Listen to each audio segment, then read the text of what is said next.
1990s का दौर मेरी लाइफ में ढेर सारे ट्रैवल्स का था। बजट कम हुआ करता था, लेकिन घूमने का जज्बा हमारा बहुत स्ट्रॉन्ग था उस वक्त, क्योंकि मम्मी थी ना जिन्होंने मेरे अंदर ट्रैवल जीन्स डाले थे। वो किसी भी हाल में कभी भी ट्रैवल करने का मूड बना लेती थी। तो बस यूं ही अर्ली 90s की बात है, एग्जैक्ट ईयर मुझे याद नहीं है। एक दिन प्लान बना कि क्यों ना कामाख्या जी के दर्शन करे जाएं। गुवाहाटी में कामाख्या माँ के दर्शन, जो कि असम में है। बस प्लानिंग शुरू हो गई कि अगर हम वहां जाएंगे तो हम वहां से शिलोंग भी चले जाएंगे। जाना किसको था? मुझे, मम्मी और भैया को। अक्सर अब मैं पलट के सोचती हूँ तो मैं देखती हूँ मेरे पिताजी को इस तरह की ट्रैवलिंग से बिल्कुल आउट रखा जाता था। पापा काफी बिजी रहते थे क्योंकि वो जर्नलिस्ट थे, उनको छुट्टी नहीं मिलती थी। तो मम्मी बस हम दोनों बच्चों को पकड़ करके और कहीं भी निकल जाती थी। And for that I must say कि मेरे पापा का स्ट्रॉन्ग सपोर्ट था, इसीलिए हम लोग इतना घुमकड़ी कर भी लेते थे। तो ये उस जमाने की बात है जब हम आराम से ट्रेन में स्लीपर क्लास में ट्रैवल करते थे, और ऐसा ही हमने इस बार भी किया। गुवाहाटी एक बिल्कुल अलग सा एरिया था हमारे लिए। किसी को भी नहीं पता था कि यहाँ क्या मिलने वाला है, पर जर्नी काफी स्मूथ गई। थोड़ी बहुत तो गड़बड़ होती है ट्रेन्स पे, लेकिन अदरवाइज कोई ऐसी अनप्लेजेंट याद मेरे दिमाग में है नहीं। तो गुवाहाटी जब हम पहुंचे और वहां बिल्कुल मेन मार्केट के पास एक होटल में जब हम चेक इन कर गए, तो हमने सोचा कि अगले दिन आराम से कामाख्या माँ के दर्शन किए जाएं। तो मेरे आसपास लोगों से बातें करी और उनसे कामाख्या माँ के बारे में जाना।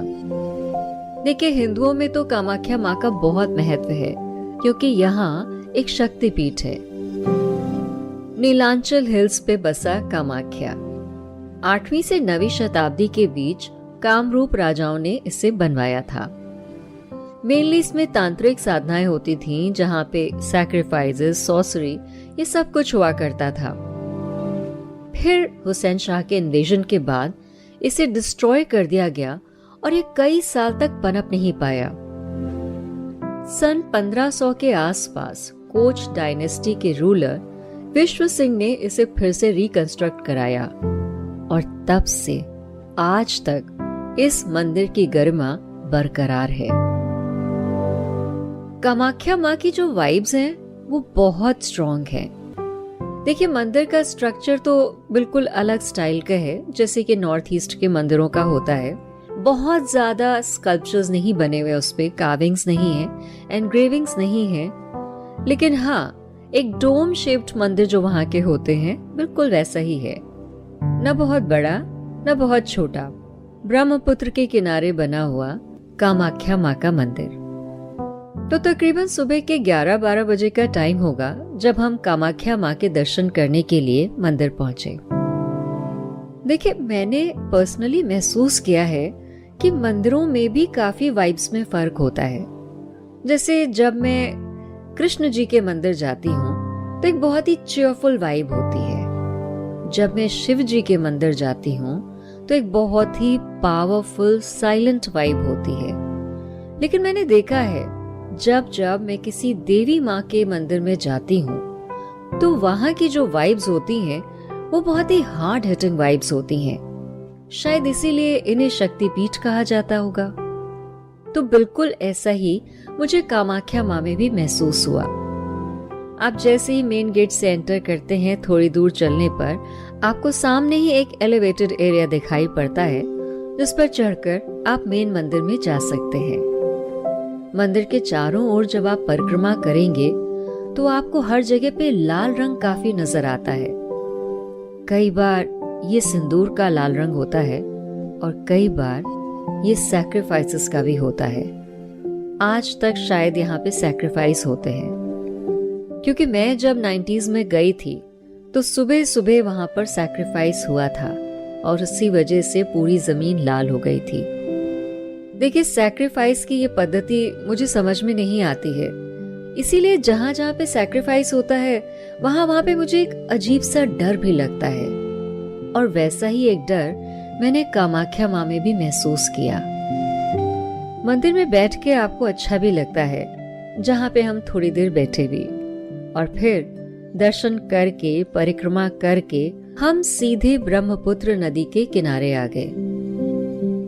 अच्छा, ब्रह्मपुत्र नदी जो मंदिर के बगल से बहती है, वो पता है आषाढ़ के महीने में यानी जून के महीने में लाल रंग की हो जाती है। अब माना ऐसा जाता है कि देवी माँ को पीरियड्स होते हैं इस समय, लेकिन साइंटिफिकली कहा जाता है कि इस समय आयरन और सिनेबार ये बहकर नदी में इतना ज्यादा मात्रा में आ जाते हैं कि नदी पूरी लाल हो जाती है। मैं वीरा अपने पॉडकास्ट मेरी दुनिया विद वीरा में आपको आज नॉर्थ ईस्ट की यात्रा करा रही हूँ, असम और शिलोंग की। असम में हमने बहुत ज्यादा घुमाई नहीं करी, क्योंकि असम में हमारा टारगेट था कामाख्या माँ। तो हम जहाँ मेन मार्केट में ठहरे थे, बस हमने वहां से टैक्सी करी और हम सीधे मंदिर पहुंच गए थे। और मंदिर में दर्शन करने के बाद हम ब्रह्मपुत्र नदी के किनारे जाकर बैठे थे। ब्रह्मपुत्र नदी नदी नहीं, ये महानदी है। 2390 मील लंबी, चाइना, बांग्लादेश इन सब से गुजरती हुई अरुणाचल प्रदेश से हमारे देश में एंटर करती है। 9th largest river in the world है ब्रह्मपुत्र। कहते हैं इसका ओरिजिन मानसरोवर लेक से हुआ है और फिर असम में आके ये गंगा जी में मिल जाती है। बड़े ढेर सारे नाम है इसके, दिहांग, जमुना, मेघना, सांगपो, पद्मा। नाम चाहे जितने भी हों, आइडेंटिटी एक ही है, और वो है एक महानदी जो लगभग एक समंदर जैसा फील देती है। जब मैं बिल्कुल किनारे पर बैठ करके ब्रह्मपुत्र की लहरों को देख रही थी, जी हाँ, इस नदी में लहरें उठती हैं, तो मुझे एक अजीब सा डर लगा। जैसे और नदियों को देखकर आप शांत अनुभव करते हैं, आप ब्रह्मपुत्र को देखकर एकदम शांत महसूस नहीं करेंगे, क्योंकि आपको हर पल ये पता होता है कि ये नदी किसी भी पल अपना रूप बदल सकती है। अब नदियों की जब बात हो रही है, हर बार जब मैं इतने स्ट्रॉन्ग कैरेक्टर वाली एक नदी को देखती हूँ, तो मुझे अंदर ही अंदर बहुत दुख होता है। जैसे गंगा जी है, जैसे ब्रह्मपुत्र है, जैसे यमुना है। हर नदी अपनी आइडेंटिटी के साथ बहती है, पर फाइनली वो समंदर में जाके गुम हो जाती है और फिर उसकी कोई आइडेंटिटी नहीं रहती है। और इस तरह से हर नदी का अपनी आइडेंटिटी को खो देना मुझे बिल्कुल अच्छा नहीं लगता है।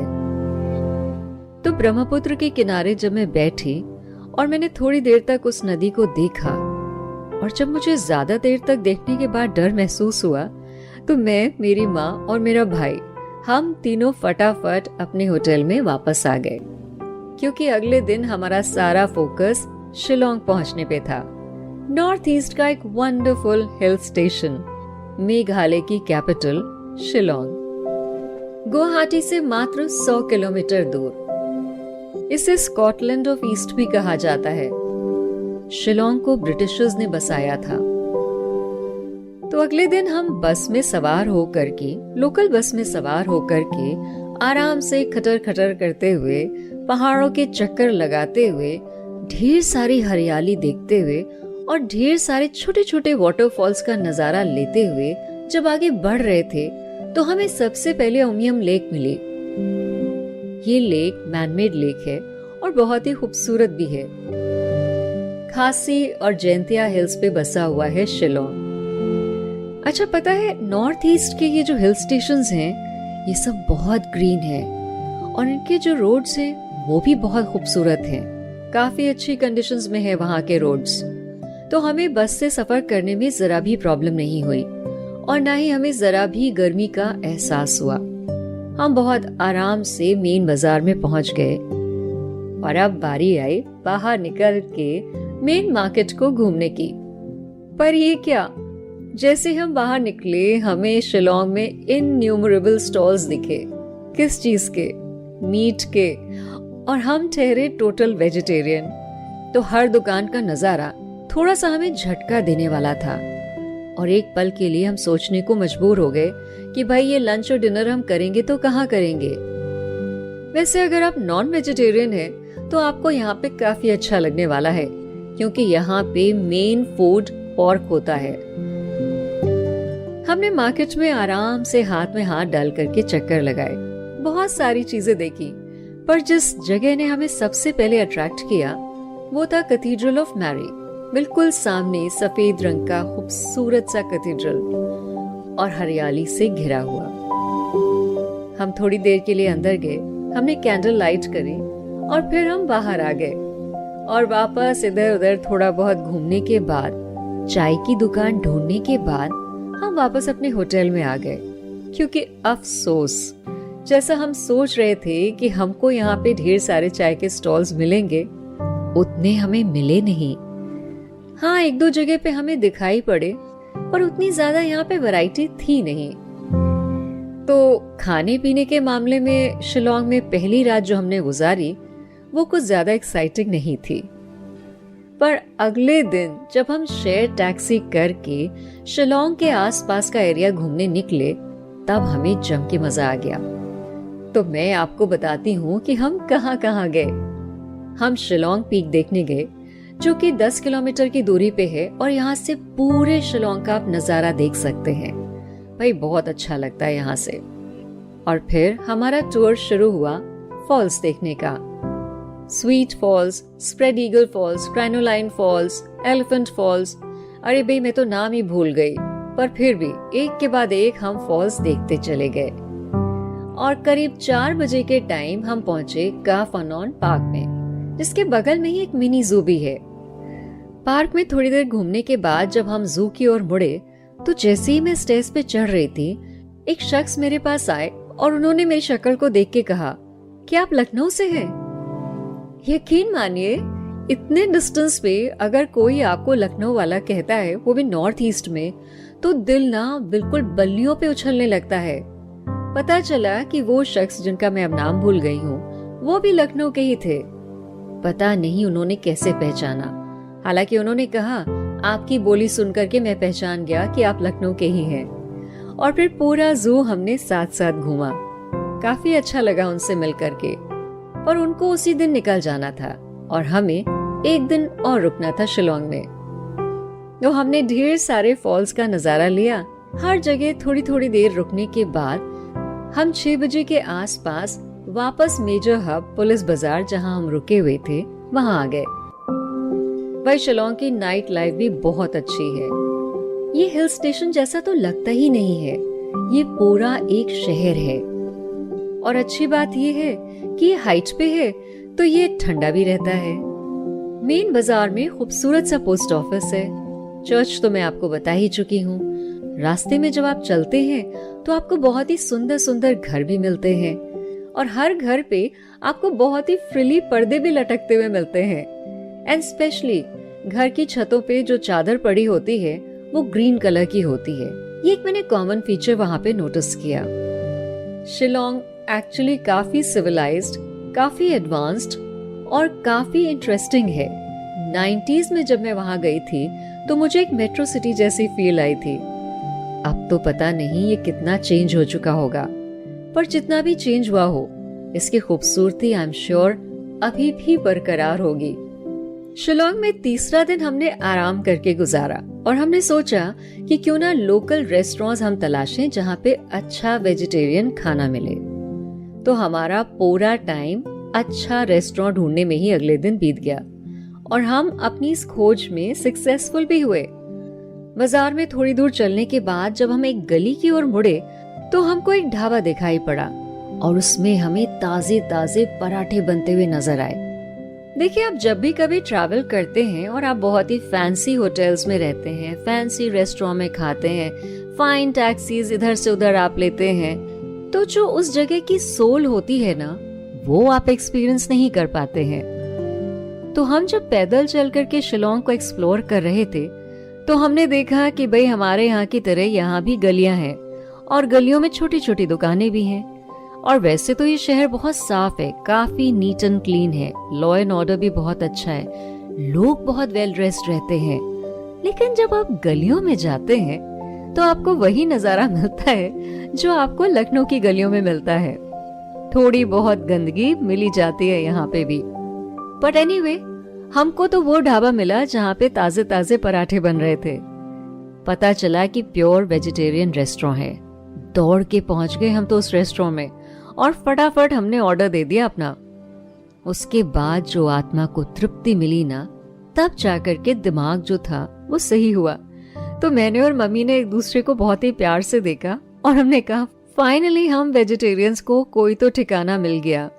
अच्छा, जब हम रुके थे तो हम सेंटर पॉइंट पे रुके थे। बहुत छोटा सा एक कमरा हमने लिया था क्योंकि भाई उसका किराया काफी ज्यादा था, इसलिए हमने कहा जो आपके यहाँ सबसे कम टैरिफ वाला रूम हो भाई वो हमें दे दीजिए। और हमने ये भी डिसाइड किया था कि हम होटल में नहीं खाएंगे। हर एक्सपेंसिव होटल में खाना भी एक्सपेंसिव होता है जो हम अफोर्ड नहीं कर सकते थे। तो हमने यही डिसाइड किया था कि हम बाहर निकल के खाएंगे।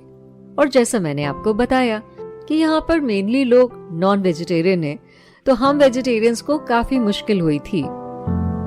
शिलोंग शहर की ठंडी ठंडी हवा, चौड़ी चौड़ी सड़कें, चमचमाते हुए गाड़ियां, कम शोर शराबा, एक नॉर्मल सिटी लाइफ, और हाँ, आसपास बहुत सारे घूमने के पॉइंट्स। ये सब देखने के बाद हम फाइनली शिलोंग से वापस गुवाहाटी आ ही गए। और गुवाहाटी आकर के हम अगले दिन ट्रेन पकड़ने की तैयारी करने लगे।